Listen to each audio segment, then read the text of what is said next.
Euh, Avant de commencer, je tenais simplement à vous remercier, vous tous, d'être venus ce soir, d'être aussi nombreux aussi, et je tenais simplement à remercier le MUSEM qui a conçu cette magnifique exposition sur Giono. Et c'est un prétexte aussi pour parler de beaucoup de choses, pour parler de la guerre, pour parler des artistes et des intellectuels, et des écrivains et des musiciens, je crois aussi. On va beaucoup parler des musiciens pendant la guerre. Je tenais simplement à vous remercier, Karine Debaille, d'être ici avec nous. Je rappelle les titres de votre livre que vous avez publié en 2016, je crois. La musique au pas, être musicien sous l'occupation, paru au CNRS édition. Et vous êtes chercheuse justement au CNRS. Et je tenais aussi à vous remercier, vous et Philippe Dagen. Vous êtes historien de l'art, journaliste. Et on va voir aussi quelques images tout à l'heure. Je vais simplement commencer par vous, Karine Debaille. Et je méconnaissais complètement cette histoire de la musique pendant la Seconde Guerre mondiale, pendant cette période trouble qu'on appelle la collaboration.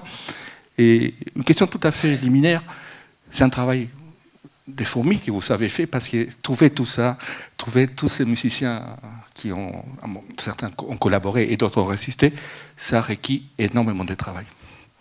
Oui, c'est un livre qui procède d'une thèse. Donc les thèses, par définition, sont des moments qui prennent du temps dans la vie des jeunes chercheurs. Donc effectivement, ça a été un travail important. Mais dès lors qu'on veut s'interroger sur cette période effectivement si complexe, le travail de fourmi nous permet d'éviter justement de se transformer en juge des enfers, chargé de distribuer des bons ou des mauvais points. Donc d'ailleurs, c'est vraiment pour... ça me permet de saluer la qualité extrême de cette exposition qui justement met en vis-à-vis la partie sombre du personnage de Giono durant cette époque, et puis également ce qu'il a pu faire et qui a pu lui servir à des charges en fait quand il a été accusé à la Libération. Et c'est vrai que cette figure de Giono, il faut avoir le courage, voilà, d'enlever les couches, un peu comme cette belle toile, je ne me rappelle plus du nom de la plasticienne qui montre ces ocres là dans l'exposition, et qu'on voit voilà, montrer les couches. Donc c'est un peu ça le travail de la recherche. Oui, on va justement toutes les couches, mais une question tout à fait simple pour commencer. Peut-on parler des musiques collaboratrices ou résistantes? Est-ce qu'on peut définir ça de cette manière-là? Non, absolument pas. Je le pose comme une question, je crois, dans l'ouvrage. Ouais. Existe-t-il une musique collaboratrice ou une musique résistante? Non. Il existe des musiques qui, à un moment donné, s'inscrivent dans des actes résistants ou collaborateurs. C'est un peu comme Aragon avec ce qu'on a appelé la littérature de contrebande. Est-ce que c'est une littérature résistante? Non, c'est une littérature de contrebande qui se cache et qui veut magnifier à un moment donné un geste créateur de ces écrivains, de ces poètes qui s'engagent effectivement contre l'occupation. Et justement, quand on dit s'engager, jouer à un moment donné, c'est aussi s'engager, on n'est pas s'engager. Lorsqu'on joue pendant l'occupation, ça veut dire qu'on s'engage quelque part. Alors ça, par contre, oui. Ça, là, ce sont des grandes questions. Parce que, est-ce que jouer engage? Est-ce que écouter engage? Ça a été une des questions qu'a posé Georges Auric, qui était un compositeur très rigide, très raide dans son éthique, dans sa position. Il écrit dans les lettres françaises. C'est vraiment des personnages qui défend une épuration assez rude à la Libération et qui, dans certains textes, dans les lettres françaises de la Libération, écrit et tous ces distingués mélomanes qui voltigeaient d'un concert de Karajan en un concert de Mengelberg à Radio Paris, qui étaient-ils? Voilà, quel type de responsabilité on a quand on va porter ces applaudissements dans ces concerts qui étaient vraiment de manière très claire des concerts en faveur de la collaboration. Donc, mais voilà, c'est une notion d'engagement. Là encore, il y a des strates, il y a des engagements très clairs et des engagements pluriels, et puis il y a des engagements équivoques. Et justement, on voit des engagements équivoques, mais il y a des groupes que vous citez dans le livre, vous développez beaucoup. Par exemple, les groupes collaboration. C'est quoi? Parce que dans les livres, vous avez cette grande qualité de parler des macro-musiciens ou des micros, ou s'incarner aussi. Et donc, c'était quoi justement ces groupes-là, collaboration? Alors le groupe collaboration, il y a le groupe collaboration, créé effectivement par Alphonse de Chateaubriand, qui est expressément collaborationniste. Il y a ensuite des groupements à l'intérieur, des sections, et notamment donc la section musicale du groupe Collaboration, qui là, c'est plus complexe, parce que c'est un compositeur qui s'appelle Jean Dolonne. Et Dolonne est un compositeur français, un peu sur la fin de sa carrière. Il va convier dans cette association un autre compositeur un peu en fin de carrière, Florent Schmitt, mais qui, lui, s'était distingué dans les années 30 par un antisémitisme très virulent. Donc il y a des personnages comme ça, et puis il y a d'autres compositeurs. Là, on rentre plus dans des logiques d'action qui relèvent de ce qu'on appellerait des sociabilités musicales. Des amitiés, des copains de conservatoire. Donc j'essaie aussi de m'intéresser à ces niveaux-là. C'est-à-dire que des copains de conservatoire, il y en a qui vont résister, d'autres qui vont collaborer, d'autres qui vont s'abîmer dans la collaboration. Et au moment de la libération, il va y avoir des copains de conservatoire du bon côté qui vont défendre les copains de conservatoire du mauvais côté, avec des lettres qu'on retrouve qui paraissent insensées. On lit comme ça une lettre de Francis Poulenc, qui n'a pas été vraiment résistant, le compositeur français, mais qui s'est plutôt tu pendant l'occupation, qui s'est pas du tout compromis dans les instances de la collaboration, et qui écrit avec son style très gouailleur qu'on connaît quand on aime bien cette musique et qu'on connaît le style de Poulenc, qui dit oh là, Marcel Delannoy, donc qui était accusé de collaboration et d'avoir fait partie de ce groupe, et qui dit oh, il a quand même été cul. Voilà. Donc ça, c'était le français de l'époque.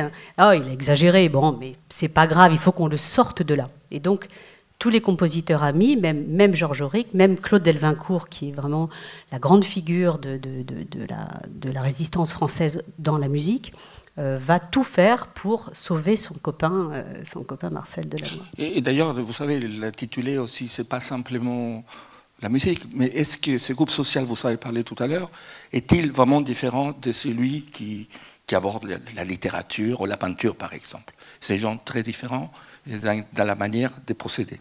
Oui, pour moi, je distingue, je prépare en ce moment un nouveau livre qui tend à m'interroger sur ce que pourrait être la singularité des artistes de scène qui ont besoin d'être performés, donc qu'on appellerait les arts de représentation. Moi, j'aime moins la notion en anglais, la traduction performing arts. Non, c'est vraiment l'idée que c'est plutôt, on retrouve ça avec un philosophe comme Goffman qui parle de l'implémentation. Il faut qu'une musique, pour qu'elle existe, pour qu'elle advienne, il faut qu'elle soit jouée. Autrement, elle est en devenir. Les œuvres d'art, les œuvres picturales, un roman existent en soi. Pour soi. En tout cas, c'est des notions compliquées. Il va y répondre. Moi, je vais laisser Philippe Dagen être mon contradicteur. Mais ce qui est vrai, c'est que les musiciens, comme les danseurs, comme les comédiens, sont soumis à tout un réseau de contraintes parce qu'ils n'existent que par le regard des autres et parce qu'on leur commande quelque chose. Donc, ils existent par la scène. Et forcément, dans une situation d'occupation, les contraintes qui s'exercent sur ces professions ne sont pas les mêmes. C'est là qu'effectivement j'insiste sur la singularité, voilà, de ce monde social. À rajouter aussi, pas à la décharge, mais pour expliquer encore une fois ce milieu musical, et en fait on les retrouve encore aujourd'hui, c'est un milieu qui est très peu politisé.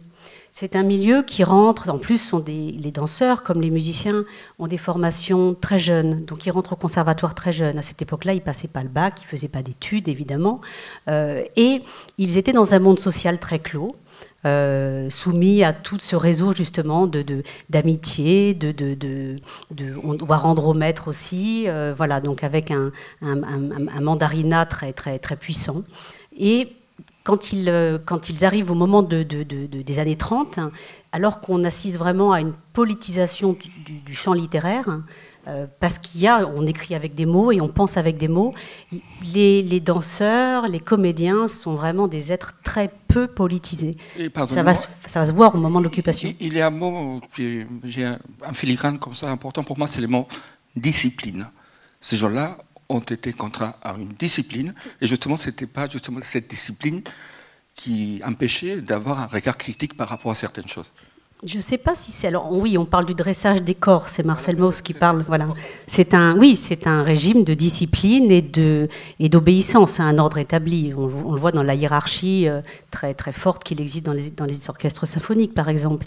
Mais non, je ne pense pas que ce soit la discipline qui empêche de penser. Je pense que c'est la formation, l'éducation qu'ont connue ces jeunes musiciens qui les met un peu en dehors du monde. Donc après, mais même au moment de la libération, les commissaires du gouvernement qui étaient chargés de dire le droit et de faire jurisprudence, notamment un des commissaires généraux, en parlant des musiciens, il a dit « mais non, on ne peut pas s'attendre à ce que les musiciens pensent ». Donc voilà, on va retrouver ça aussi, tous ces débats dans Esprit. Il y a des écrivains qui disent voilà, ils sont les musiciens comme les danseurs. C'est un texte évidemment qui cherche à défendre Serge Liffard. Les musiciens comme les danseurs se créent un monde et se créent des règles à leur mesure. Voilà. Donc évidemment, Emmanuel Mounier et Jean-Marie Doménac répondent oui, à la mesure de quoi? Est-ce qu'il faut classer donc les artistes et les danseurs comme des êtres un peu fous et irresponsables? Donc ils ne sont pas d'accord. Donc il y avait Esprit et se pose évidemment contre cette position. Mais voilà, il y a quand même un monde social particulier avec des règles, avec des formations qui vont expliquer pour partie effectivement une forme de neutralité coupable pendant l'occupation. Et d'ailleurs, justement, Philippe Lajande, dans Le monde de la peinture de l'art, est-ce que cet esprit-là est tout à fait différent? Est-ce qu'il y a quelque chose qui... Pardon, les micros... Voilà. Ouais. Si je vous réponds que c'est une question complexe, on ne va pas avancer beaucoup. Mais je pense que la situation des musiciens ou des chorégraphes ou des danseurs et celle des artistes qu'on appelle aujourd'hui plasticiens n'est pas, je vous rejoins là-dessus, n'est pas tout à fait comparable. Les peintres, dans un contexte dont j'aurai peut-être l'occasion de parler plus tard, sont moins directement concernés par la collaboration immédiate, brutale, que les sculpteurs. Parce que les sculpteurs, eux, ont besoin de commandes et vivent de la commande, ce qui peut être le cas des musiciens. Et la plupart des cas vraiment plus qu'embarrassants que l'on ait d'art collaborationniste et de circonstances dans lesquelles la collaboration est flagrante, sont plus souvent des affaires de sculpture que des affaires de peinture. Parce que vous avez demandé tout à l'heure, Madame, si il y avait des œuvres, il y avait des quatuors ou des symphonies collaborationnistes. Elle vous a répondu non, c'était la réponse à laquelle je m'attendais, à vrai dire. C'est une question qui se pose dans les livres elle-même. Si vous me posez la question, moi je vous réponds oui. Et comme je suis un historien de l'art, oui, mais voilà une œuvre d'art explicitement collaborationniste. C'est d'un sculpteur français qui s'appelait Charles Perron. Ça s'appelle « La France se libère des Juifs ». C'est de 1941, c'est un grand bloc de marbre. Ça, je pense qu'on peut dire que c'est une œuvre collabo, aussi bien dans sa thématique que dans ses dimensions. Alors évidemment, le moment paroxystique de cette histoire-là, c'est encore une histoire de sculpture, même si un grand écrivain français y est profondément compromis. Le grand moment, enfin l'un des grands moments de la collaboration artistique en France, c'est l'inauguration de l'exposition Arnaud Brecker à l'Orangerie des Tuileries le 15 mai 1941, avec, comme vous le voyez, cette brochette. Alors, pour mémoire, Arnaud Brecker, il fait quoi ? Il fait des choses comme ça, qui vont être tout de suite éloquentes pour tout le monde. Voilà. Il est l'auteur du portrait du buste officiel d'Hitler en 1938. Et quand il ne fait pas des bustes, il fait des grandes œuvres monumentales dans le genre de celle-ci. Ça, c'est pour la chancellerie du Reich. Et c'est à gauche le parti et à droite l'armée. Bon. je ne vous dis pas que ce soit des chefs-d'œuvre de la sculpture. Arnaud Breker, donc, qui par ailleurs est un francophile, plutôt francophone, etc., bénéficie à Paris d'une situation plutôt brillante pendant l'occupation. Il est donc invité à réaliser cette grande exposition à l'Orangerie et cela lui vaut l'honneur de Jean Cocteau, puisque le principal propagandiste de l'œuvre d'Arnaud Breker à ce moment-là, c'est Cocteau, qui publie dans Comédia, qui est quand même un hebdomadaire qui, jusque-là, enfin en tout cas dans l'entre-deux-guerres, s'était à peu près tenu. Bon, on a même lu des gens tout à fait éminents. Cocteau publie ce salut à Breker, parce que dans la haute patrie où nous sommes compatriotes, vous me parlez de la France. Bon, alors c'est quoi cette haute patrie? Sa patrie de l'art, c'est l'Europe allemande. Bon, donc voilà. Vous me demandez s'il y a des circonstances dans lesquelles il y a eu de la collaboration artistique. Oui, il y en a eu plein. En réalité, il y a eu une chose aussi que tous les historiens de l'art connaissent bien, c'est le voyage à Berlin. C'est toujours en 1941. Oui, tout à fait au début, ça. Pardon? C'est tout à fait au début de la guerre. C'est quand même en octobre 1941. Donc un certain nombre de choses ont eu lieu. Oui, alors, si vous allez par là, bon, très bien. Je vous rappelle que le contexte, c'est tout de même depuis 1937 les expositions de l'art dégénéré, de l'Entartete Kunst. La première a lieu à Munich en 1937. Elles circulent dans toute l'Allemagne et elles sont couvertes par la presse abondamment. Et je vous rappelle aussi que le contexte, c'est à partir de l'été 1940, l'expoliation des collections juives réalisées certes par les autorités allemandes, quelquefois pour le compte de Rosenberg, quelquefois pour le compte de Göring, mais avec un soutien fervent d'un certain nombre de membres de la police française. Et avec d'ailleurs comme expert pour le compte de Göring, un professeur à l'école des Beaux-Arts, qui a traversé la période de l'épuration dans la plus parfaite quiétude, qui n'a jamais été inquiété, qui a conservé son poste à l'école des Beaux-Arts, et ainsi de suite. Donc, en octobre 1941, pour ne rien savoir, faut vraiment le vouloir. Oui. Et là, je précise quand même pour le public, le type avec le par-dessus sombre et le chapeau, je ne sais pas s'il est mou, parce que je ne suis pas très fort en chapeau, c'est André Derain. Le barbu avec la barbe blanche et le chapeau noir, c'est Van Dongen.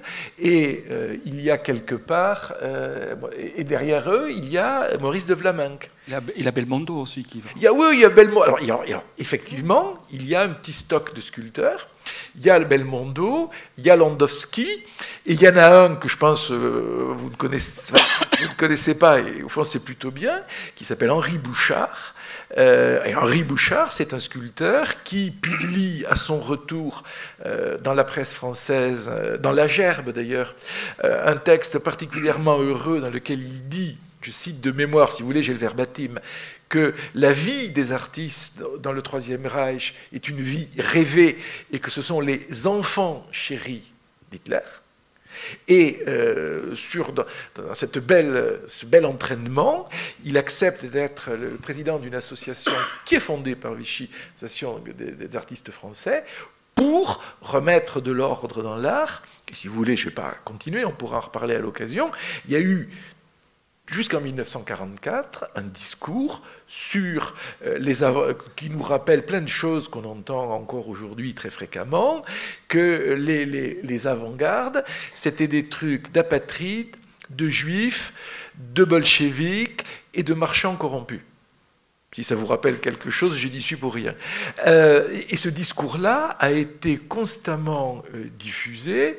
Par exemple, un très honorable hebdomadaire comme l'Illustration, qui était quand même un petit peu le Paris Match des ménages français à la période de l'occupation, si vous voulez, je pourrais vous en montrer, a pu... Bon, d'accord, ne me mettez pas au défi, hein. Mais bien volontiers. Alors, où est-ce que c'est ça? C'est pas dans le bon sens, mais c'est pas très grave. C'est pas tout à fait dans le bon sens. Mais alors là, c'est quand même dans l'illustration. Je vous montre le début du texte Ça va vous suffire. Donc c'est pour une renaissance de l'art français. C'est un nommé Jacques Bachet qui appartenait à la famille des propriétaires de l'illustration. Et vous avez qu'à voir, venez s'y abriter et chercher une consécration, les ignorances, les audaces, les enfantillages, les supercheries, en pleine anarchie, ces expériences parisiennes. C'est tout le discours antimoderniste que l'on a encore entendu retentir en France jusqu'à un passé extrêmement récent. Et ces 3 livraisons de l'illustration, en mai et juin 1943, le type, il y tient. En 1943, il y a des esprits, même un peu prudents, qui se disent que peut-être qu'au fond, ils n'ont pas tout à fait choisi le bon parti. Et là, on est clairement en présence de doctrinaires qui maintiennent leur position et qui passent leur temps, mais tenez, et puis ensuite, j'arrête de vous déprimer. Voilà, il faut retourner à l'apprentissage, il faut retourner au travail, il faut retourner à la conscience professionnelle, il faut retourner au chant, d'ailleurs, CHAMPS, parce que l'appel à la belle province et à la terre qui ne ment pas, c'est toujours bienvenu dans ce genre de circonstances. Et c'est dans la musique, il a à peu près la même chose, parfois aussi les retours, aussi une vraie musique française, par exemple. Oui, mais de toute façon, déjà... il y a une xénophobie forte dans le milieu musical français, notamment après ce qu'on a appelé la folie wagnérienne, c'est-à-dire qu'il y a une espèce de crispation en fait, de l'identité musicale française. Et donc les compositeurs dans les années 30, notamment autour de Florent Schmitt, commencent à développer un nationalisme radical, matiné d'un antisémitisme, même pas matiné, accompagné d'un antisémitisme radical, et la volonté aussi de créer un ordre de la musique. Donc on retrouve tout le corporatisme de Vichy, que ce soit les avocats, les sages-femmes, évidemment les artistes, l'ordre des artistes, l'ordre des musiciens, ils versent tous là-dedans, mais le milieu du cinéma est pareil. C'est effectivement trop de juifs dans l'industrie cinématographique. Dans les orchestres, vous racontez comment tous les musiciens, une grande partie des musiciens juifs se sont écartés. J'ai par exemple un monsieur qui s'appelle Emmanuel Rosenthal, entre autres. Oui. C'est pour ça que vous vous aimez bien incarner, mais c'est quand même quelque chose de terrible lorsqu'on... Oui, mais chez les instrumentistes, il n'y a pas cet antisémitisme virulent. Oui, mais les gens sont écartés quand même, parce qu'il a les lois. Oui, mais là, ils sont écartés par les lois. Voilà. C'est pas la même chose. Et puis, ça n'est pas la même chose, comme toujours, il faut bien... Voilà, c'est pas la même chose d'être antisémite avant-guerre et ensuite de participer aux campagnes. Voilà. On a des compositeurs qui continuent de participer aux campagnes. Donc, Florent Schmitt, il est dans le groupe Collaboration. Voilà. Et Vlaminck publie un texte dans lequel il accuse explicitement Picasso d'être juif. En 41 ou 42. Voilà, ça on trouve. Voilà. Ça c'est clair. Ça c'est clair et net. Il n'y a pas à barguigner sur l'intention. Ça c'est clair et net. Par contre, effectivement, pour les compositeurs qui ont besoin de défendre cette identité nationale, dans les années 30, on va retrouver en fait ces figures-là, comme toujours. Les musiciens qui s'engagent dans l'antifascisme, qui sont engagés dans les associations de lutte contre la montée du fascisme, ceux qui s'engagent pour la guerre d'Espagne, enfin, tous ceux qui s'engagent à gauche, vraiment dans les années 30, on va les retrouver très vite dans les organes de la résistance communiste, dans le Front National, qui est une organisation qui vise à fédérer plus largement que le Parti communiste, qui va vraiment... le Comité national des écrivains est issu de cette mouvance. Donc on a vraiment cette idée d'un rassemblement très large, et il y a une structuration en quelque sorte politique d'avant-guerre qu'on va retrouver. On va retrouver un peu les mêmes équilibres. Donc tous les grands nationalistes musiciens des années 30 vont participer effectivement aux organes ou de la collaboration, ou ces organes pétainistes, vichistes, qui veulent encadrer la société, exclure ceux qui ne participent pas à la belle ligne esthétique qu'on leur demande. Et puis il y a des opportunistes qui étaient déjà engagés dans les années 30, avec 36. Il y a aussi tout le folklorisme n'est pas un mouvement neuf. En fait, il y a beaucoup de travaux qui montrent que Vichy ne fait que reprendre des initiatives antérieures en les droitisant davantage. Un peu ça. Donc on reprend effectivement donc les chants populaires, les chants d'ouvriers. Donc ça peut être très vite récupéré. Mais il y a des compositeurs qui vont un peu plus loin. Joseph Canteloube, voilà, musicien provençal, va quand même effectivement être quand même très, très peu regardant par rapport aux commandes qu'on va lui faire, et il va un peu participer à cette entreprise de brouillage des pistes. Être folkloriste n'est pas forcément être collaborateur, mais dès lors qu'en étant folkloriste, on participe d'actions ouvertement collaborationnistes, à un moment donné, oui, le folklorisme s'est abîmé dans le collaborationnisme. Alors, côté art plastique, ça donne une certaine fréquence des sujets champêtres dans la peinture vichiste ou dans la sculpture aussi. C'est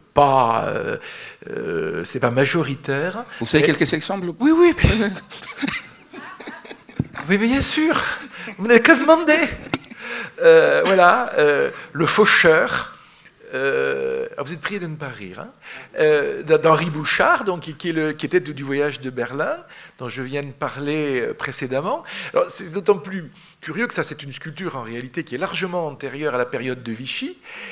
Et c'est elle qu'il décide d'aller chercher dans son passé pour la mettre en avant, de manière à montrer qu'il adhère bien au discours vichiste. En fait, il y a deux de ces sculptures qu'il ressort d'un certain oubli, celui-ci et une Jeanne d'Arc, ce qui ne surprendra personne. Autre exemple d'un artiste qui, je crois, a très bien vécu ensuite, Lucien Fontana-Rosa. Ça, c'est un tableau du Salon de 1941, le Brabant. Donc, comme si en 1941, remarquez que oui, en 1941, on a peut-être réutilisé des charrues tirées par des bœufs. Enfin, il y a évidemment une idée de revenir à la paysannerie d'autrefois. C'est un tableau qui peut vous paraître complètement anodin, qui est idéologiquement surdéterminé, parce que c'est le Brabant plutôt que le tracteur, c'est la transmission d'une génération à l'autre, donc ça va faire des générations de paysans et ils vont rester sur la même terre, et ainsi de suite. On peut multiplier les éléments d'analyse de cet ordre-là. Pour répondre à la question qui vous a été posée, alors, sur les organisations professionnelles, oui, mais du côté de mes camarades, c'est l'une des tendances les plus fortes, et c'est évidemment à Marseille que ça se passe, ou c'est souvent à Marseille que ça commence, c'est l'exil. C'est-à-dire que le groupe surréaliste, par exemple, enfin tout le monde le sait ici, la Villa Herbel, etc., la tente, le cargo Paul Lemerle, etc. Bon, le groupe surréaliste s'est presque entièrement déplacé aux États-Unis, à l'exception de Bronner qui s'est caché dans les Alpes et de Miro qui rentrait en Espagne. Et dans ce groupe, il y avait de surcroît des gens comme Max Ernst, qui avait été interné pas très loin d'ici au camp d'Émile, et qui était allemand anti-nazi. Donc, j'ose dire, il cumulait toutes les conditions pour la Gestapo et le camp illico. Et ce n'est pas tout à fait le sujet, mais les artistes américains ont découvert beaucoup d'artistes européens aussi en même temps. Oui, alors, oui. C'est comme ça qu'on raconte l'histoire en France. Wow. Non, je veux dire par là que non, pardon, mais je suis désolé, mais je suis un très mauvais. Il faut que vous sachiez que je suis patriote un peu. Je suis un très mauvais français. Les artistes américains de la génération de Pollock, de Rothko auxquels vous pensez, n'ont absolument pas eu besoin de l'exil des surréalistes pour découvrir leurs œuvres, pour la bonne et simple raison qu'il y en avait beaucoup dans les collections privées new-yorkaises en particulier, dès les années 30, et que le MoMA, le Museum of Modern Art de New York, a fait une grande exposition sur le surréalisme en 1936, alors que jamais le Musée national d'art moderne n'avait eu la même idée, et je pense qu'il n'y avait pas dans les collections des musées français un seul Max Ernst, un seul Miro, un seul Tanguy au moment de la guerre. Donc, je veux bien que ça flatte de dire que c'est parce que les artistes sont venus à New York qu'il y a eu l'expressionnisme abstrait. En réalité, leurs œuvres, elles étaient déjà à New York et elles l'étaient beaucoup plus souvent grâce aux collectionneurs et aux collectionneuses, puisque le MoMA a quand même été essentiellement fondé par des collectionneuses américaines, que par la présence physique des artistes. Mais une question, à mon avis, très importante, je ne sais pas ce que vous en pensez, les marchés d'art parisiens, comment s'est-il porté pendant cette période? Très bien. Merci pour lui. Et il s'est magnifiquement porté, et puisque vous me posez la question, c'est parce que vous connaissez la réponse. C'est que non, mais je ne sais pas si tout le monde connaît la réponse. Voilà. Le musée, le marché de l'art, c'est-à-dire principalement l'hôtel Drouot, et puis quelques galeristes qui ont trouvé l'occasion là de faire des affaires phénoménales, dont je pourrais donner les noms éventuellement, mais enfin bon, on n'est pas là pour non plus énoncer des listes, se sont alimentés de la spoliation des collections juives, organisée à travers la gare de triage, puisque c'était ainsi que cela s'est passé, au fond du jeu de paume, et je vous promets que je ne vous en montrerai pas beaucoup d'autres. Mais celle-ci, vous aviez envie de la voir, je le sais, puisque vous me l'avez dit. Je vous en montre une quand même. Voilà. Vous voyez, là, on est en 1943, on est même le 4 novembre 1943. L'homme qui entre avec le pardessus et le chapeau, c'est Alfred Rosenberg. Alfred Rosenberg, c'est l'un des théoriciens du nazisme, c'est le patron de l'ERR, c'est l'homme au nom duquel la spoliation des collections juives aux Pays-Bas, en Belgique, en Pologne et en France est organisée. Bon, en dehors des œuvres qui vont directement chez Hermann Göring, et si vous voulez, chez aussi Göring, dans la Gibecière. L'homme qui lui serre la main, c'est René Huyghe, qu'on nous présentera pour le plus tard comme un grand résistant. Bon, et je suis désolé, hein, et l'homme avec le costume gris qui fait le salut nazi, c'est Germain Bazin. René Huyghe et Germain Bazin sont deux conservateurs du Louvre. Et le type entre les deux, avec le costume sombre, c'est Bruno Lose, qui était un marchand allemand, qui, si j'ose dire, est en un sens moins coupable de cette pantomime que ne le sont les conservateurs français. Et comment ça fonctionnait ? Les œuvres prises chez David Weil, Rosenberg, Wildenstein, Alphonse Kahn, etc., arrivent à l'orangerie, et là on fait des trocs. C'est-à-dire que, en dehors de Göring, qui lui aime bien qu'on lui propose des Matisse, exemple Hermann Göring, au jeu de paume, choisissant entre plusieurs Matisse qui ont tous été volés dans les coffres du marchand Paul Rosenberg à Libourne à l'automne 1940. Bon. Sinon, ce qu'il cherche surtout, c'est de la peinture allemande, récupérée des Cranach, des Holbein, etc. Bon. Et donc, les œuvres modernes des collections françaises sont données en échange à des collectionneurs ou à des marchands, à rien, il va sans dire, en échange de leur Bruegel, Rubens, et ainsi de suite. C'est-à-dire qu'elles servent absolument de monnaie d'échange. Et dans ces échanges, il y a évidemment des galeristes qui font des affaires phénoménales, puisque, je ne sais pas, pour avoir un Cranach, il va falloir que vous nous donniez 5 Matisse.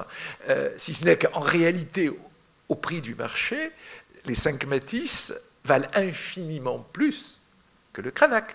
Et que quand vous avez ces 5 Matisse dans votre stock en 1945 ou 1946, pour peu que l'on ait oublié les circonstances dans lesquelles vous les avez obtenus, là vous faites des bénéfices vraiment royaux.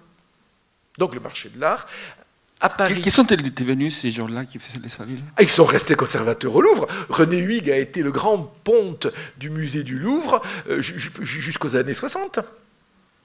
Non, dans le milieu dont je parle, il n'y a quasiment eu aucune épuration. Même Vlaminck a été un tout petit peu, de Rhin et Vlaminck, pour leur voyage à Berlin, ont été un tout petit peu critiqués, on les a mis à l'écart, mais ça a duré très peu de temps, et ensuite ils ont retrouvé leur place dans le marché. Et vous parliez de l'exil tout à l'heure, mais il y a des voyages un peu plus courts qui ont été faits aussi par les musiciens ou des gens qui travaillent à la radio. Marseille s'est retrouvé à l'époque avec énormément de gens qui ont dû quitter Paris. Et la radio à Marseille a joué un rôle très important aussi. Oui, parce que en fait, les services artistiques de la radio partent pour être sécurisés. Ils partent d'abord à Rennes, en 1939.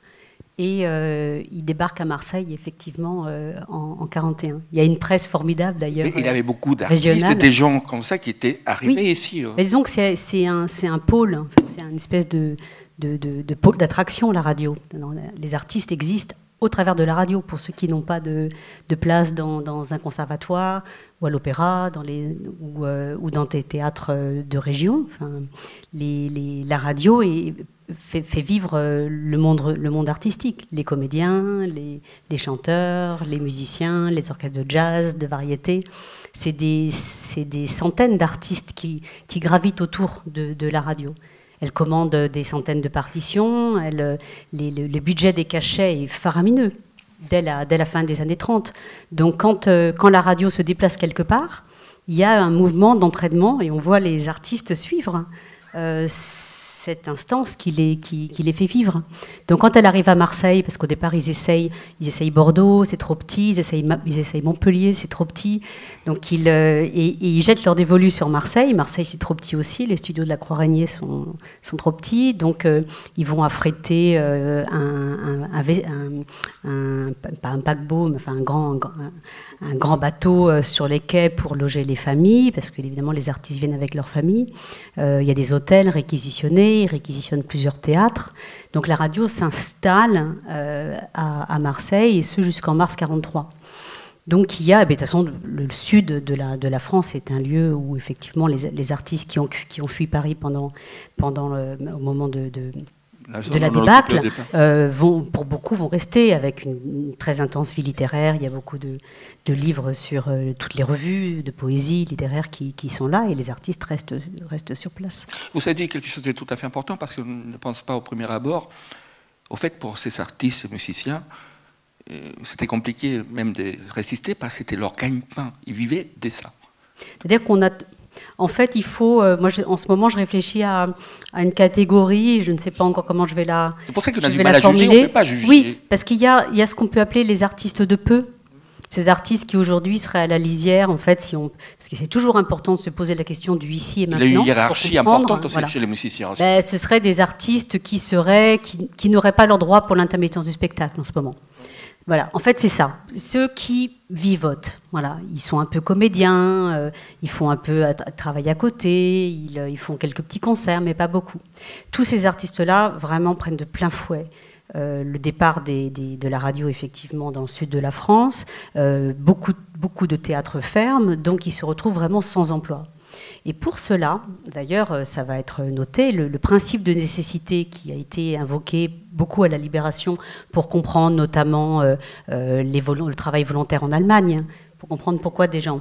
Donc pas le STO qui était le travail obligatoire, mais le travail volontaire, pour comprendre un peu pourquoi ces artistes étaient partis.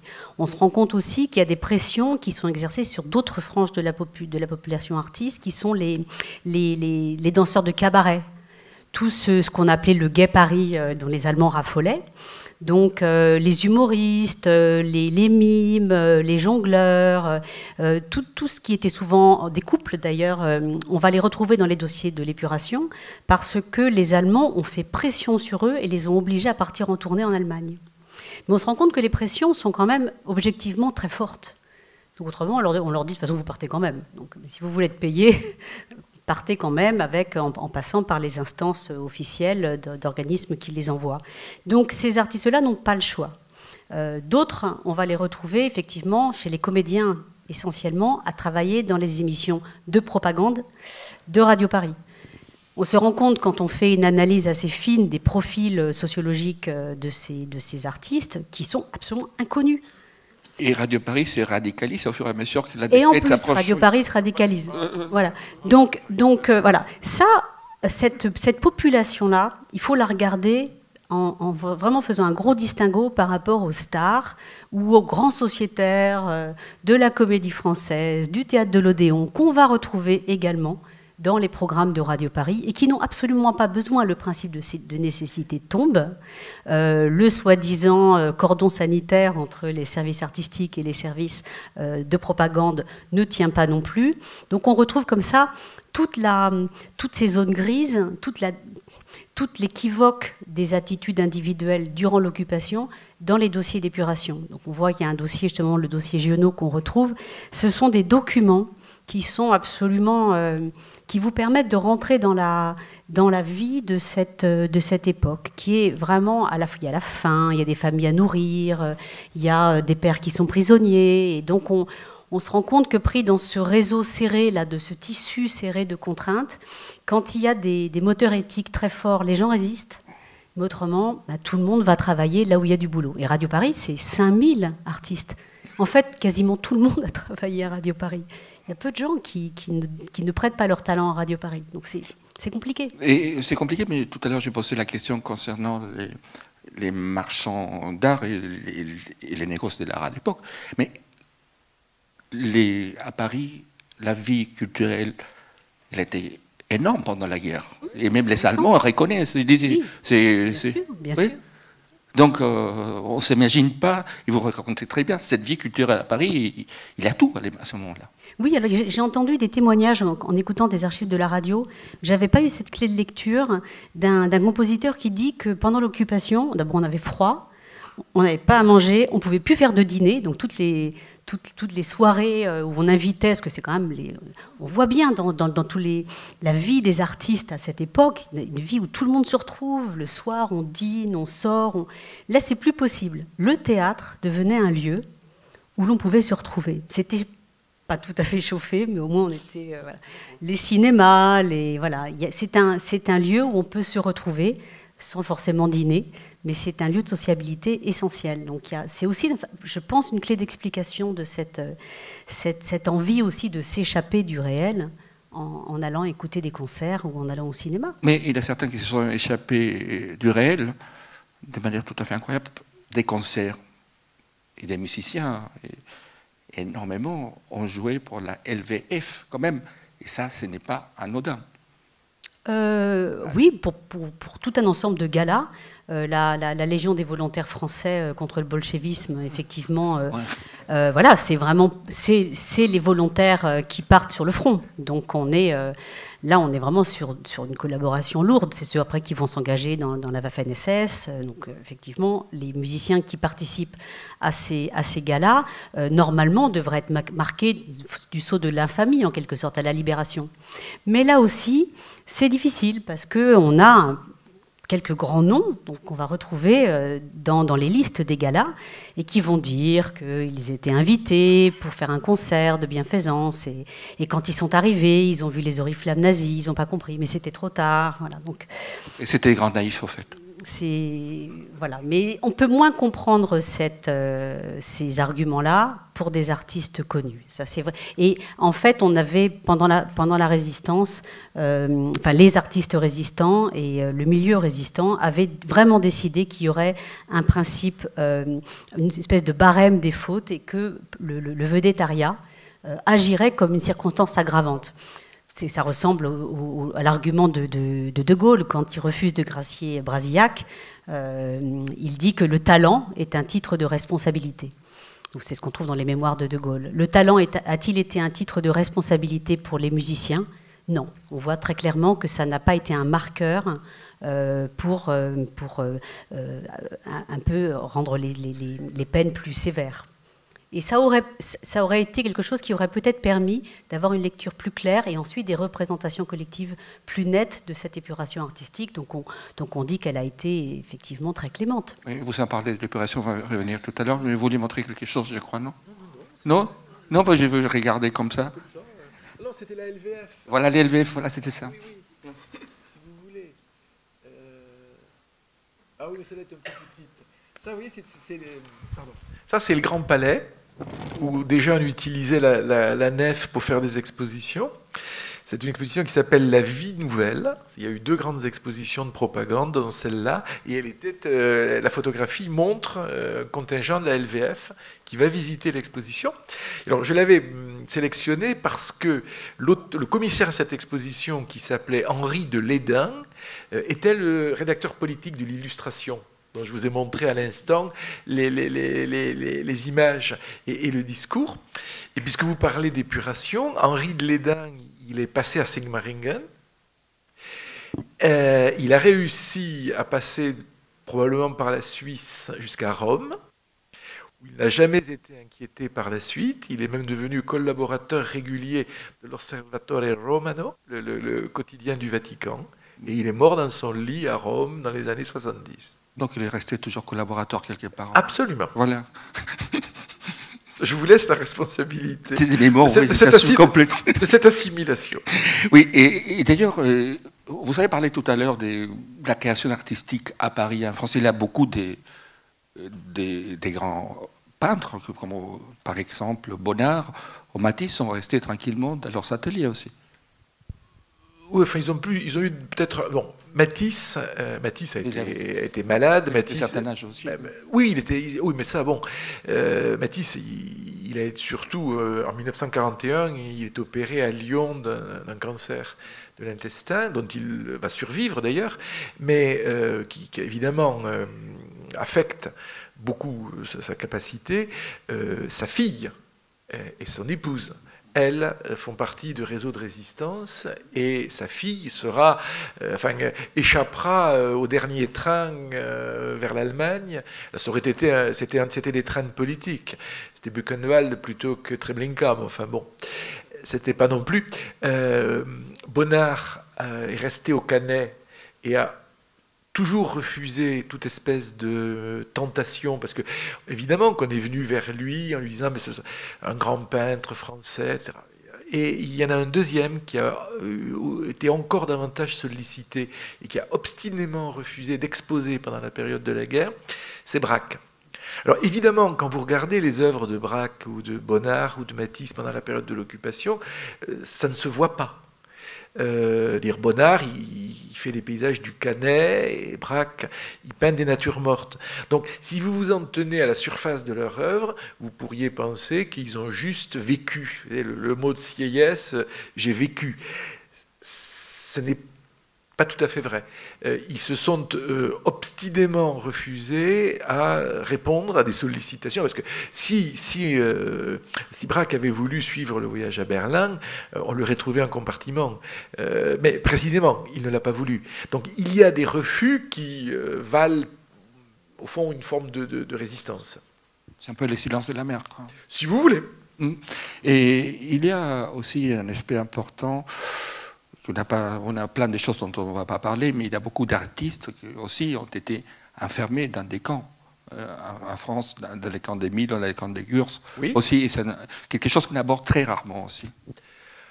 Eh bien, abordons. Voilà. Une carte postale de Max Ernst, écrite du camp d'Émile, à la galeriste Jeanne Buchet. Et l'ordre de libération de Max Ernst du camp d'Émile, sous prétexte de femme française, ce qui d'ailleurs était faux, mais c'est plutôt sympathique qu'autre chose. Oui, bien sûr. Il disait, bon, Ernst est passé par l'Émile. Bon, beaucoup d'intellectuels sont passés par Gurs. J'ai eu l'occasion jadis de consacrer une exposition, alors lui est mort à Auschwitz, d'un peintre juif allemand qui s'appelait Félix Nussbaum, qui a été enfermé à Argelès, parce que de surcroît certains se trouvaient, Hans Bellmer est passé dans la résistance, dans la Montagne Noire, ils étaient, certains d'entre eux, allemands anti-nazis, mais au regard des autorités françaises jusqu'en juin 40, ils étaient considérés comme des étrangers dangereux.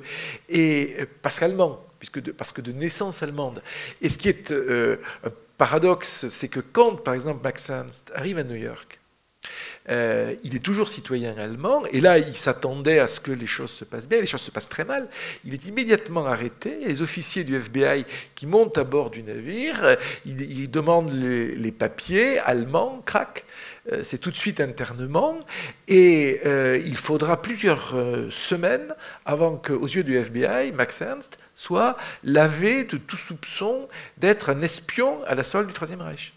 Donc, c'est des histoires dont on ne peut pas dire qu'elles ne soient pas douloureuses. Bon, je cite Max Ernst parce qu'il y a longtemps, à Marseille, il y avait une exposition qui s'appelait La planète affolée, et qu'elle doit son titre à ce tableau de Max Ernst de 1942, peint à New York. Bon, et évidemment, la planète affolée, c'est la Terre, à cette date-là. Et tous sont passés par ici, enfin, la plupart sont passés par ici. Duchamp, Elion, Breton, évidemment, etc. Mais l'histoire des camps, elle reste à écrire. Hein. C'est une histoire un peu honteuse. Il y a eu quand même, sur les camps français. Denis Péchanski. Oui, c'est ce que j'allais dire. Péchanski a quand même écrit là-dessus. Et Joël Kotek, je ne sais pas si vous connaissez. Tout à fait, mais sur une période des camps. Il faudrait faire une histoire plus large, le camp des 1000. Voilà, ce sont quand même des camps qui existent avant. Voilà. Donc on ne peut pas tout réduire à la Shoah. C'est vraiment des camps d'internement dans des périodes où les frontières se rétrécissent. Donc c'est très actuel aujourd'hui. Et donc c'est un sujet qui reste brûlant. C'est-à-dire qu'à un moment donné, les gouvernements ont interné avant-guerre. Et l'histoire de ces camps, elle est sur un long trend. Elle ne se limite pas à la période de l'occupation. Il y a une histoire à faire des camps. J'ai évoqué Argelès à propos de Félix Nussbaum. Le camp d'Argelès, comme le camp de Rivesaltes, avait été créé pour accueillir, c'est vraiment par antiphrase, les républicains espagnols au moment de la retirada, et dans des conditions absolument épouvantables. C'est la Troisième République. Franchement, on a fait le travail sur. Enfin, oui. On a fait le travail. A commencé à se faire sur Vichy. Et puis l'État a pris sa responsabilité, mais l'État doit aussi prendre ses responsabilités historiques par rapport à l'histoire des camps. Pour vous donner une anecdote que j'ai, pas personnelle, mais qui m'a été confiée, à Rivesaltes, il n'y avait absolument rien de prévu en dur pour accueillir les gens, et donc les républicains espagnols étaient dans des barbelés qui étaient gardés par les gendarmes mobiles sur la plage, et on leur disait, vous n'avez qu'à creuser un trou pour dormir. Si ce n'est que sous les galets, puisque c'est une plage de galets, il y avait de l'eau. Et donc, il y a eu un nombre considérable de gens qui étaient déjà très affaiblis, évidemment, qui ont contracté des pneumonies. Enfin, et ça, c'est en 1938. Ce n'est pas la France de Vichy. Et là, une question tout à fait fondamentale. On a parlé tout à l'heure de ces musiciens. J'étais très frappé, je vous ai parlé tout à l'heure, d'une femme qui était musicienne, de très grand niveau, peut-être certainement la meilleure. Elle était d'origine russe, certainement juive. Et c'est quoi son histoire exactement, elle? Parce qu'elle a pu jouer, parce qu'on a fait des faux papiers forcément pour qu'elle puisse jouer, mais c'est une histoire tout à fait terrifiante. C'est bien d'incarner à travers une personne une histoire aussi. Oui, vous parlez de Lily Laskin. Oui, tout à fait. Oui. Voilà. La grande harpiste. Harpiste, voilà. Je pense que c'était une des figures les plus extraordinairement célèbres de la musique classique dans les années 30. Ouais. Donc elle voyage partout, elle fait plusieurs voyages transatlantiques. Et la harpe c'est elle qui met la harpe au devant de la scène, qui en crée un instrument soliste. Donc c'est une figure effectivement remarquable, sans doute juive. Alors, je dis sans doute parce que ce qui était très compliqué, c'est que quand on lui demande de prouver sa non-judéité, les papiers sont pas si simples à produire. Et donc il y a un certificat de baptême, il y a tout un ensemble d'événements. Ce qui est très intéressant dans le cas Lily Laskin, c'est qu'on voit qu'il y a une espèce de primo-talent, parce qu'au départ il y a eu, je ne vais pas faire le détail de la législation antisémite française, mais il y avait normalement une clause, un article 8 dans le statut des Juifs de 40 et puis de 41, qui, pour service exceptionnel rendu à la patrie, permettait d'obtenir une sorte d'autorisation quand même d'être juif dans une France qui refusait les Juifs. Mais en fait, cet article a été très très peu actionné. Et il se trouve que pour Lili Laskin, il y a eu un des responsables au commissariat général aux questions juives, et chez les Allemands aussi, la volonté de croire que Lili Laskin n'était pas juive. Et quand on suit la chronologie des textes et des lettres qui sont échangées à ce moment-là, c'est hallucinant. C'est-à-dire qu'à un moment donné, ils disent, bon, comme on n'a pas vraiment de preuves, elle n'est pas juive. On sait très bien que non. Donc elle va continuer, elle continue à se produire à la radio à ce moment-là. Et effectivement, quand ça se tend, en 1942, il y a une des musiciennes de l'Orchestre national qui écrit une lettre de dénonciation. C'est ça que vous anonyme, voilà, tout à fait. Anonyme, voilà. Oui, bien sûr. On retrouvera après la guerre le nom de cet artiste et voilà, et dans son dossier personnel. Et c'est absolument terrible parce qu'effectivement, à ce moment-là, Lili Laskin doit quitter la radio. Et jusqu'à la fin de sa vie, moi j'en ai parlé avec toutes les associations de harpistes aujourd'hui, dont des femmes assez fameuses qui servent la mémoire de cette grande pédagogue aussi, c'est une grande pédagogue, disent que jusqu'à la fin de sa vie, elle a conservé ce dossier avec les photos, les lettres, les bulletins, tout ce qui faisait de son histoire quelque chose qui disait qu'elle n'était pas juive. Et elle n'a jamais dit qu'elle était juive, Lili Laskin. Et tout le monde pense qu'elle l'était, enfin, tous ses proches, mais elle ne l'a jamais dit. Une espèce de trauma absolu d'avoir cette femme qui était allée en Allemagne, qui était adulée par des foules entières, qui avait une discographie énorme à une époque où les disques se produisaient pas de manière aussi évidente qu'aujourd'hui. Et effectivement, elle a voilà. Et ces lettres de dénonciation sont voilà. Il y a mon collègue Laurent Joly a écrit un grand livre sur dénoncer les Juifs sous l'occupation. Ce sont à chaque fois des lettres glaçantes, comme toutes les lettres qu'on retrouve. Je suis tombée récemment sur un courrier de Cécile Sorel, qui était cette grande comédienne des années 30, qui écrit une lettre à la commandanture. Ces lettres en allemand, et on la voit traduite dans le dossier d'épuration, et qui trouve que son appartement est un peu petit pour recevoir ses amis allemands, c'est une lettre de 1943, et qui donne l'adresse d'un appartement sur le palier, qui est vide, et on s'imagine bien pourquoi, et qui réclame cet appartement. Donc voilà, Cécile Sorel, voilà, il y a des choses qui sont très laides, comme ça, quand on traverse cette période. Mais il y a des choses aussi très belles aussi, à un moment donné. Par exemple, à Lyon, lorsque ces musiciens se réunissent, et c'est vraiment un acte de résistance aussi, de jouer, et aussi de jouer la Marseillaise.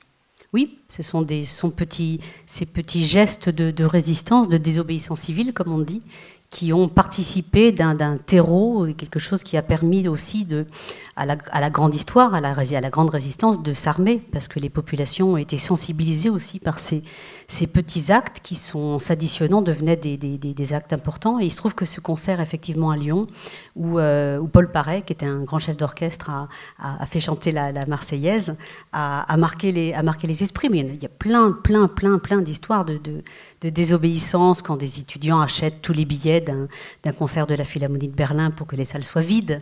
Voilà, donc il y a quand même beaucoup d'actes de résistance qui n'ont pas l'aura évidemment de l'action combattante, mais comme disent plusieurs historiens, dont tout un groupe en fait d'histoire sociale, montre que c'est ce qui a permis à la résistance aussi de s'armer avec cette population qui s'est montrée sensible à ces actes de résistance, des charivaris aussi dans la rue. Donc il y a eu beaucoup de... Mais ce concert de Lyon a marqué les esprits. D'ailleurs, les Allemands sont très énervés et on retrouve toutes les lettres de l'occupant qui est effrayé par ces manifestations-là. Oui. Donc dans votre livre, vous essayez de montrer les deux aspects et aussi la partie un peu grise aussi, parce que vous ne donnez pas des mauvais et des bons points. Humainement, c'était très compliqué pour l'époque, et on voit aussi qu'un historien, l'histoire n'est pas un tribunal, l'histoire c'est simplement pour donner des éléments pour essayer de comprendre aujourd'hui. Et c'est ça un peu le but de votre livre. Ben c'est comme le fait Emmanuel Lambert dans l'exposition sur Genot. Elle met avant vis-à-vis voilà, des textes qui sont hallucinants de publier dans la Gerbe en 1943. Plus qu'hallucinant d'ailleurs. C'est hallucinant, voilà, mais bon, c'est pas non plus ce sont pas des textes ce qui sont des appels à la haine, ce sont des textes littéraires à l'intérieur d'un journal qui appellent à la haine. Donc forcément, ça confronte. On se demande comment Giono ne s'est pas interdit cela.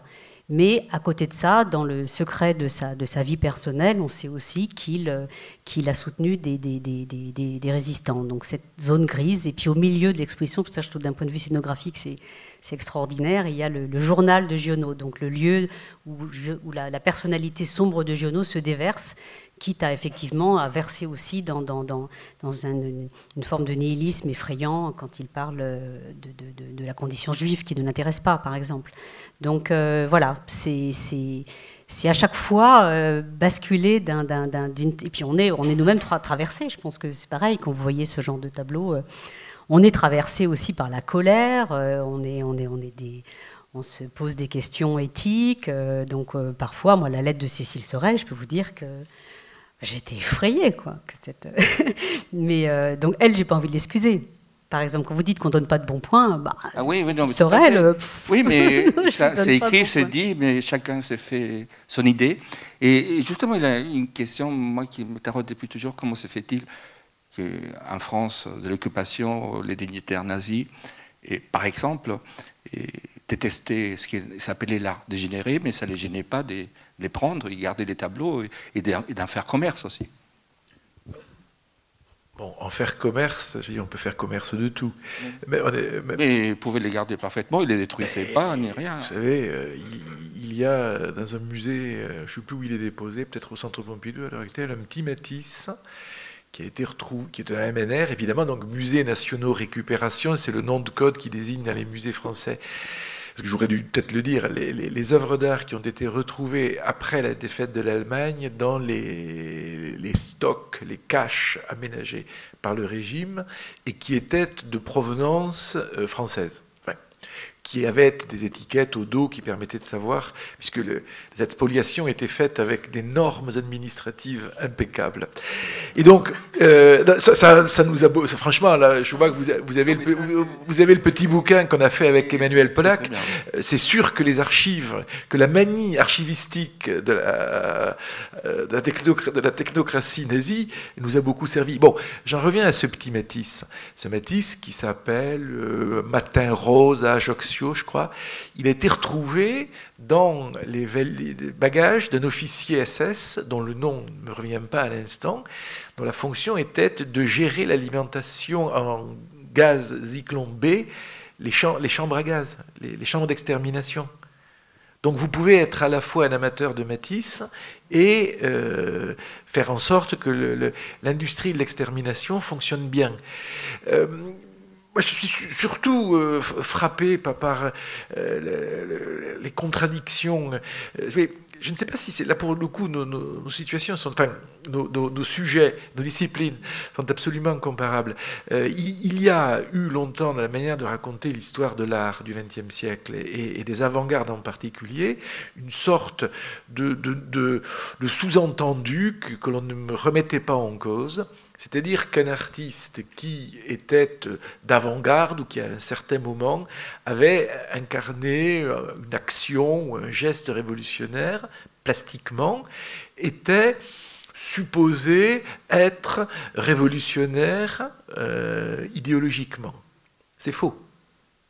On peut, je le regrette de le dire, je l'ai d'ailleurs écrit à l'occasion d'une exposition qui a eu lieu cet été dans cette très excellente institution par ailleurs. Dubuffet a été un collabo antisémite de premier ordre, qui a gagné sa vie en fournissant la Wehrmacht en wagons de vin. Il l'a écrit, je veux dire... ce n'est pas moi qui vais chercher ça. Et quand vous reportez au carnet de Dubuffet des décennies plus tard, quand Georges Perec publie peut-être La disparition, etc., dans Dubuffet le lit et il note ce juif de Perec. C'est-à-dire que le type est un antisémite constant. Et... alors qu'est-ce qu'on fait ? On considère que cette attitude qui nous révulse jette l'opprobre sur la totalité de l'œuvre de Dubuffet ou pas ? Je ne fais que poser, je ne fais que que poser la question. Mais c'est pour ça aussi que je disais tout à l'heure, vous savez, ce n'est pas parce qu'un artiste comme Bonnard, par exemple, ne peint pas de tableaux d'engagement politique que moralement, il n'a pas eu ou Braque, il n'a pas eu un comportement irréprochable. Et ce n'est pas parce qu'on est un artiste très engagé dans une révolution plastique que l'on est moralement irréprochable. Bon, et le troisième point, mais ça je l'ai évoqué à plusieurs reprises, vous me l'avez d'ailleurs fait dire déjà, c'est l'impunité dont ont bénéficié dans le domaine des arts la plupart de ceux qui, de près ou de loin, avaient été engagés dans la collaboration.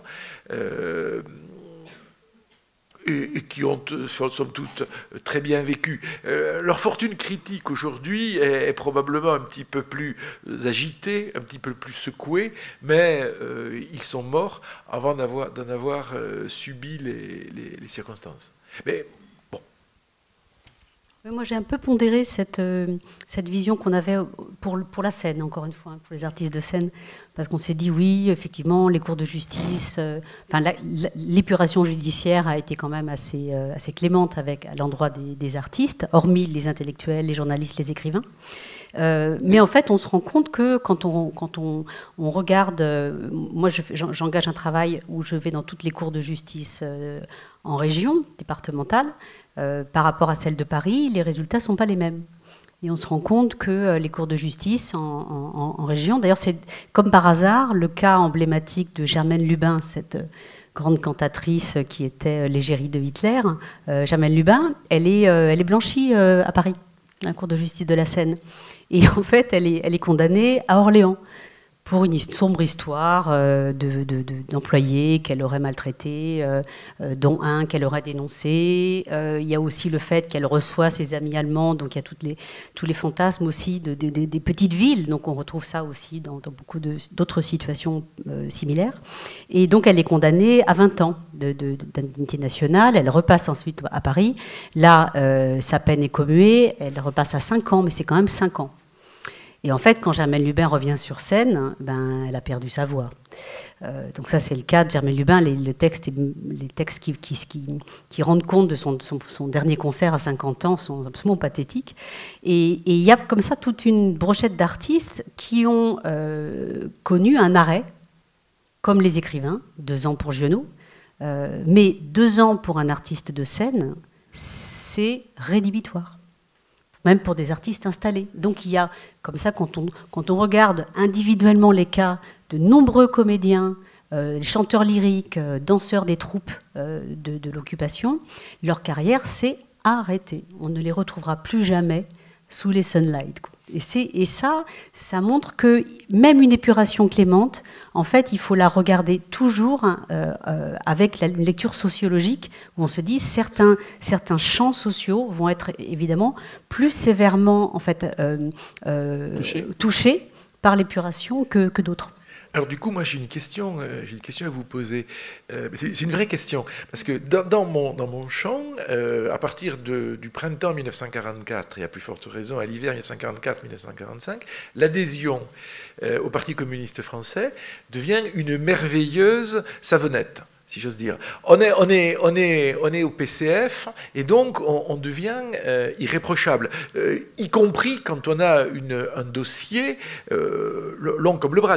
Le marchand de tableaux, Martin Fabiani, qui a été un de ceux qui a tiré le plus d'avantages de la collaboration, se retrouve pris d'une espèce de besoin urgent de publier une édition de luxe du texte de Louis Aragon sur Henri Matisse. Et du coup, alors est-ce que parmi vos camarades, alors on a si j'ose dire, j'ai un cas. Bon, très bien. Enfin, j'en ai un, mais c'est pas le moindre, c'est Maurice Chevalier. Chevalier, il se rachète une vertu grâce à Aragon, qui l'amène dans toutes les grands-messes communistes. Voilà, il doit payer, je ne sais pas en nombre de galas, je ne sais pas si c'était quantifié, mais le cas est d'Aragon, de Chevalier, racheté par Aragon, est extraordinaire. Ah, il ne prend pas sa carte quand même, hein, faut pas exagérer. Mais il sert les concerts du PCF. Comment il s'appelle? J'ai oublié les noms ces directeurs d'orchestre. Je crois qu'on veut les réinstaller en 1947 à la direction, et puis il a des musiciens, des gens qui font grève pour ne pas l'accepter. Ça, c'est Serge Liffard. Liffard, voilà, c'est ça. C'est Liffard. Parce que Liffard est une espèce de figure, lui aussi, de la chorégraphie, de la danse. C'était un merveilleux maître de ballet. C'est quand même lui qui fait visiter l'opéra à Hitler lors de son unique visite à Paris. Et Liffard, effectivement, on veut le remettre en scène, mais comme on veut remettre en scène André Cluitens, qui a été à Bordeaux une figure qui s'est vraiment compromise dans les instances de la Wehrmacht et de la commandanture à Bordeaux, et qui c'était très brutal, l'occupation à Bordeaux. Donc évidemment, les FFI, tout le monde veut la peau de Cluitens. Et le gouvernement, à ce moment-là, a envie de le nommer à l'Opéra Comique. Donc là aussi, les syndicats se mobilisent. Il menace de virer ceux qui sont en grève, donc se mettre plus en grève, et donc personne.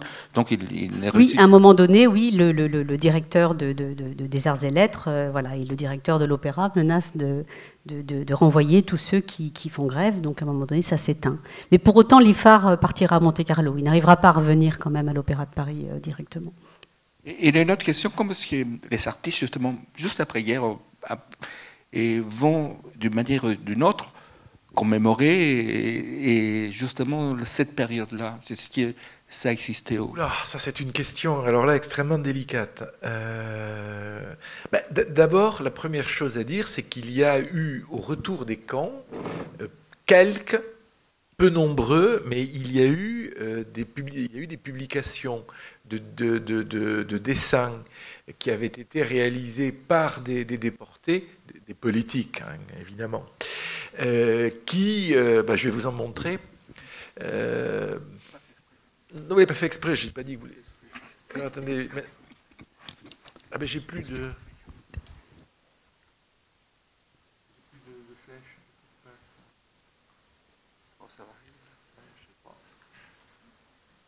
Pas de la flèche. Je ne traque pas, elle a l'air d'être mort.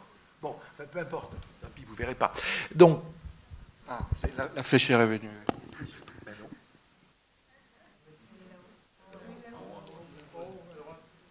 Alors, à droite. Il est sorti du champ. Ah oui, mais...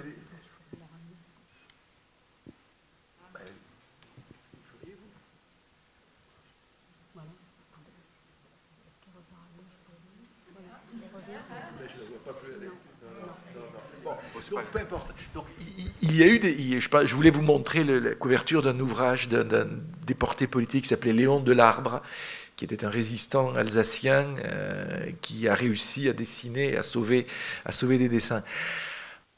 Après, on aborde très vite une question sur laquelle beaucoup a été écrit. Qu'est-ce qu'un artiste peut faire avec c'est principalement la Shoah.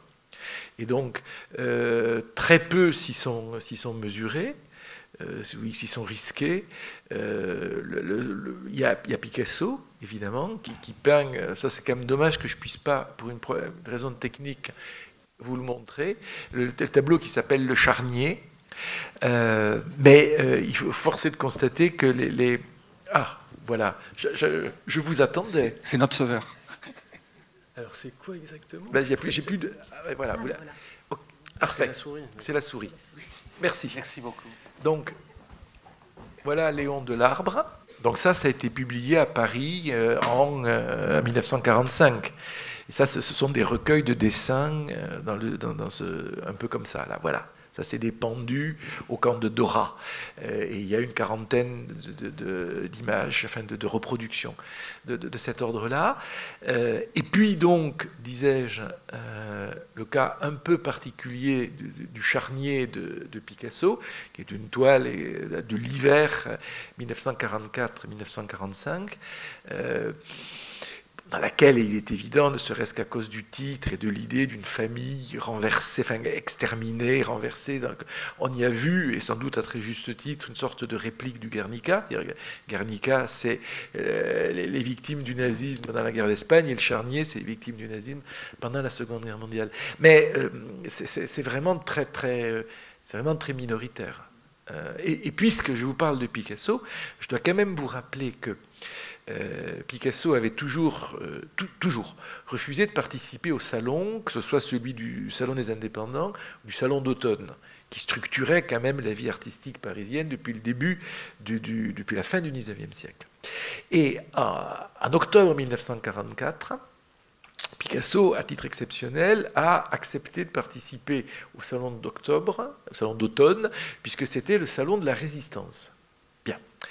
Et la réaction du public, on est en octobre 1944 à Paris, donc la libération de Paris a eu lieu 2 mois et demi auparavant, a été telle qu'il a fallu mettre des gendarmes, des policiers municipaux dans les salles pour protéger les œuvres de Picasso contre le public qui voulait les détruire en considérant que c'était une indignité, probablement une offense à la grandeur de la France, que d'exposer ses œuvres. Et je vous montre, voilà, ça oui, c'est une photo de Robert Doisneau, qui est tout de même pas absolument le premier photographe de quartier venu, qui documente en octobre 1944 la nécessité de protéger les tableaux de Picasso contre la vindicte des visiteurs. Donc, vous voyez, quand je dis qu'il n'y a pas eu d'épuration, ça c'est l'Aubade avec un garde municipal devant. Voilà. Donc, il y a une sorte de continuité qui m'interroge. Et certainement de la salle, il y a pas mal d'interrogations aussi. C'est une très belle si on fait des questions. Oh oui, on a préparé ça tout à l'heure. Et vous savez, les questions sont tout à fait les bienvenues. Pardon.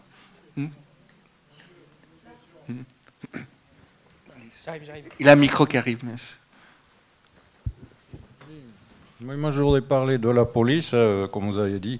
On sait très bien, la police, elle était au Vélodrome d'hiver, française, elle était au Vélodrome d'hiver, et elle était aussi à Drancy. Et il y en avait, c'est eux qui ont raflé. Hein. Alors moi, j'ai toujours dit, la police française, c'est les rafles et ratonnades, c'est les 2 mamelles de la police. C'est de moi, ça, si vous voulez le noter, ça concerne que moi. Si je suis inquiété, ça sera pour moi. Bon, alors, après, je veux dire, la résistance, qu'a fait la résistance? Franchement, moi, je ne suis pas d'accord. Je glorifie pas la résistance, c'est des pauvres mecs qu'on a envoyés à l'abattoir, sans Stalingrad ni la bombe atomique, je vois pas ce qu'a fait la résistance. Moi, j'aurais pas résisté, je regrette. Deuxièmement, voilà, maintenant je vais vous poser la question. Alors, je voudrais savoir, Fernandel, qu'est-ce qu'il a fait? Pourquoi il a travaillé à la Continentale? Qui a travaillé à la Continentale? Pourquoi il n'a pas été inquiété? Parce qu'il a travaillé, il a fait beaucoup de films à la Continentale. Et je veux savoir si vous êtes au courant d'un studio qui s'appelait Harcourt, qui étaient des juifs collaborateurs, ouais, ça existait. C'était toutes les photos allemandes qui étaient oui, prises monsieur, à Paris. Quelle est votre question? Parce que là, c'est ça. La question, c'est ça, j'en ai posé 2, et papa, j'en ai posé 2 de questions. Il faudrait ouvrir les oreilles, hein, t'as compris? Alors, je viens de poser la question sur Fernandel et sur le studio Harcourt. Parce que s'il y a un mec qui est sourd, là, il faudrait le faire soigner. Hein, bon. D'accord, merci. Et allez-y. Je crois que personne n'est sourd, mais Fernandel a été inquiété très légèrement. Justement, j'étais dans son dossier il n'y a pas si longtemps que ça. Il est étonnant parce qu'il se... Ah, monsieur s'en va. Bon, je peux le dire pour faire Fernandel. En fait, beaucoup de comédiens c'est une incrimination. La Continentale fait partie de l'incrimination, comme les propos anti-alliés. Il y a toute une liste d'incriminations qu'on peut lister comme ça dans les instances d'épuration, que ce soit l'épuration judiciaire ou l'épuration professionnelle. Et Fernandel travaille pour la Continentale et il va avoir 3 mois, je crois, d'interdiction. Donc il est vraiment, au regard de l'incrimination, sa peine paraît assez légère. Mais là, justement, je suis en train d'essayer de faire un travail de modélisation systématique, mathématique, et qui permettra de voir précisément en fonction d'une incrimination s'il y a eu des effets, des biais qui permettent de saisir un peu comme quoi le vedettariat, la notoriété aurait permis au contraire, non pas de juger plus sévèrement, mais d'alléger les fautes, comme si on avait besoin. C'est un facteur d'explication très important, et le Parti communiste est responsable aussi de cette situation. C'est qu'il faut à tout prix montrer que la France rayonne et qu'elle n'est pas par terre et qu'elle est debout. Et les artistes participent de ce geste-là, de la geste gaullienne, et il y aura pas mal de manipulations autour de ça aussi. Et justement, à propos d'incrimination, vous savez, si j'ai réagi un peu comme ça, c'est la deuxième question sur les études Harcourt. On a toujours un peu les sentiments que, malgré tout, les Juifs étaient coupables toujours de quelque chose. C'est ça les sentiments que j'ai eu. Donc, voilà. Désolé. Ça, très sincèrement, juif collaborateur pendant l'occupation, j'ai du mal à souscrire à cette catégorie, mais c'est ça, je ne peux pas répondre sur Harcourt. Justement, il n'y a pas de réponse à donner justement par rapport à ça. Et concernant Fernandel, je ne sais pas, il est artiste en général. Et souvent, on a parlé tout à l'heure du voyage à Berlin, mais il y a eu d'autres voyages, pas mal d'artistes aussi, oui, des cinémas, des écrivains, écrivains et surtout les voyages d'écrivains. Écrivains et artistes de cinéma. Oui, beaucoup d'artistes sont partis visiter des chanteurs aussi. Il y a des photos-reportages absolument édifiants avec beaucoup d'artistes, Préjean, enfin, les listes sont longues. D'autres questions? Daniel Darieux, si je me souviens bien. Daniel Darieux, mais Daniel Darieux, il a été, d'après ce que j'ai compris, c'est parce qu'il avait surtout son amant qui était pour les libérer. Donc, c'est ce qu'il dit, ce qu'il a dit.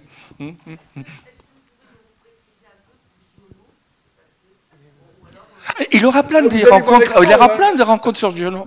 L'exposition est vraiment. Vous allez voir l'exposition. Ouais, pour ça, elle est formidable. Il y a d'autres débats autour de Giono.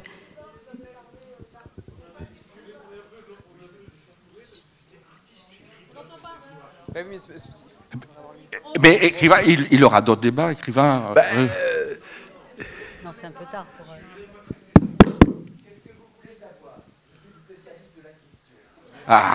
Allez-y.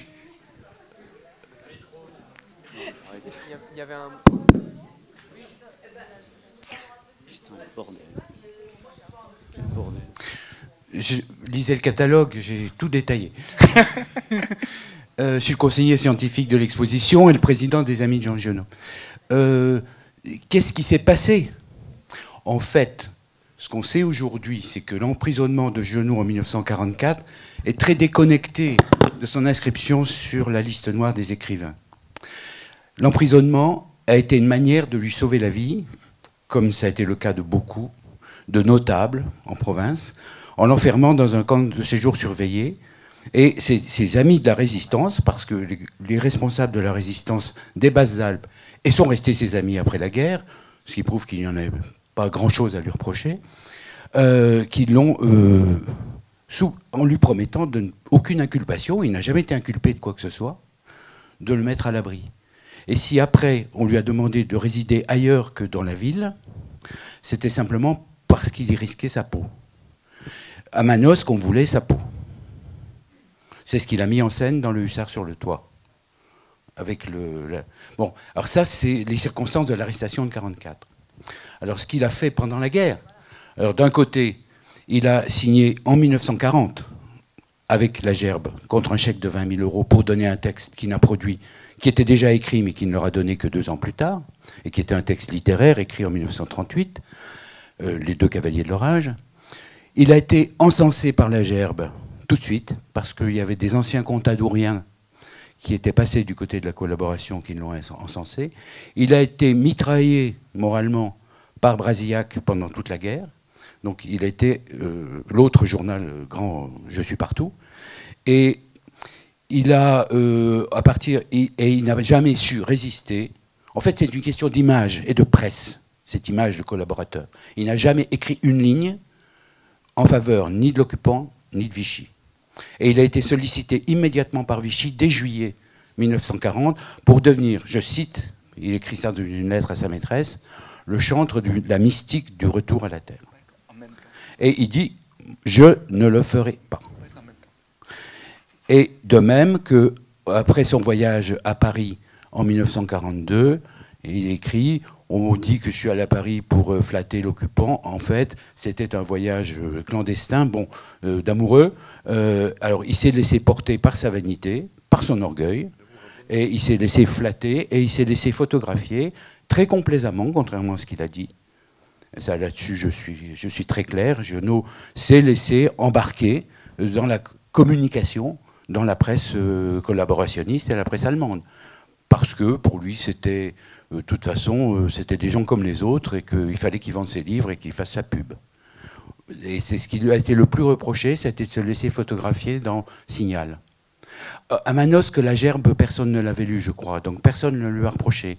Du côté épuration des lettres à Paris, c'était la Gerbe, et du côté local, c'était Signal. Mais pendant ce temps-là, comme vous le savez, il a accueilli, caché, nourri, payé l'hôtel à des résistants, des communistes allemands, beaucoup de juifs, dont l'épouse de Max Ernst, l'ex-épouse, la première épouse de Max Ernst, Louise Ernst, qui était la seule de la dizaine de juifs que Giono a aidés pendant la guerre à être arrêtés, dénoncés sans doute par de braves manosquins. Voilà ce que je pouvais dire rapidement. Et d'ailleurs, je vous signale qu'il aura plusieurs, vous regardez les programmes, il aura plusieurs rencontres dont on va aborder les sujets. Ça, allez-y. Oui. Il a les micros qui arrivent. Ah bon, la dame. Non, pardon, je n'avais pas vu. On vous donne les micros après. Alors, bonsoir.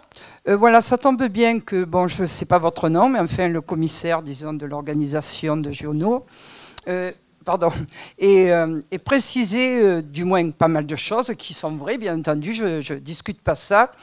Mais c'est sur la résistance, justement, parce que je crois que Catherine Baye, tout à l'heure, l'a signalé pour Giono. Il y avait des faits reprochés sur Giono. Par exemple, la question juive ne l'intéressait pas plus que ça. Enfin, c'est un peu ce que vous avez dit, c'est un peu aussi ce que j'ai vu. C'est ce qu'on trouve c'est un extrait du journal, mais ça ne fait pas collaboration. Non, d'accord, mais il y avait aussi autre chose. Bon, mais ce n'est pas la question.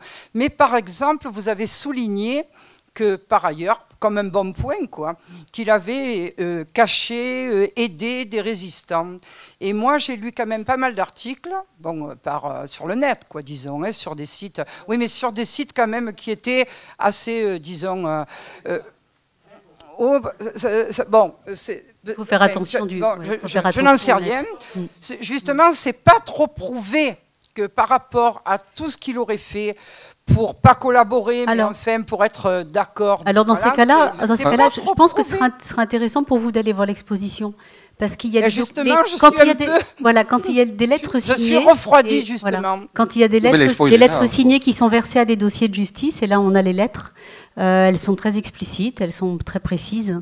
Et effectivement, Giono a, à plusieurs reprises, caché des résistants, et les lettres le prouvent. Et dans tout le processus de l'épuration, c'est ce qui a permis pour beaucoup de personnes, effectivement, d'être blanchies.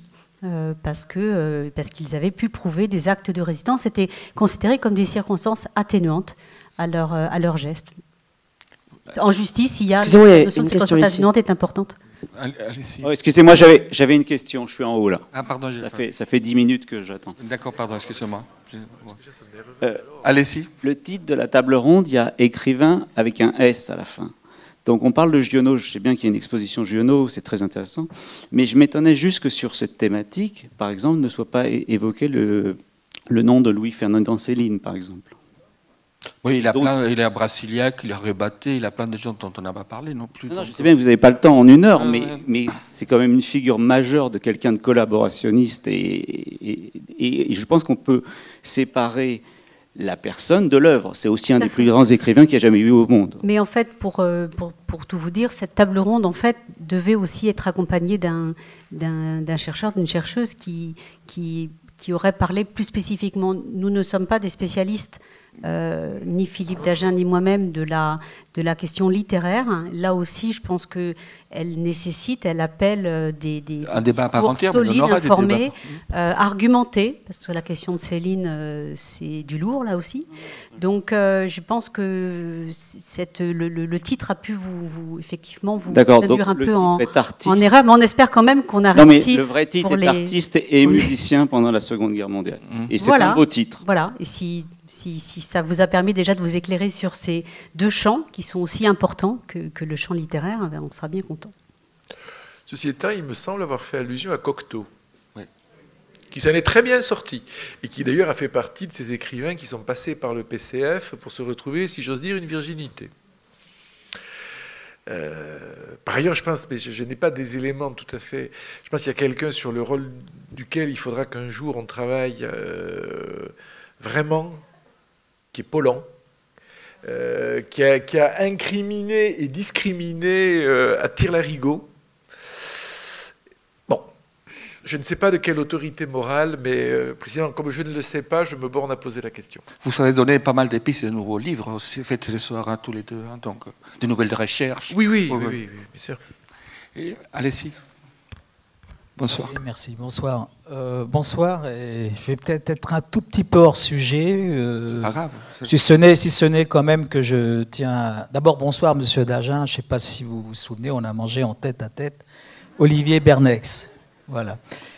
Donc c'est un plaisir, bien sûr, de se revoir ce soir, enfin, dans ces contextes. Non, très rapidement, il y a deux choses.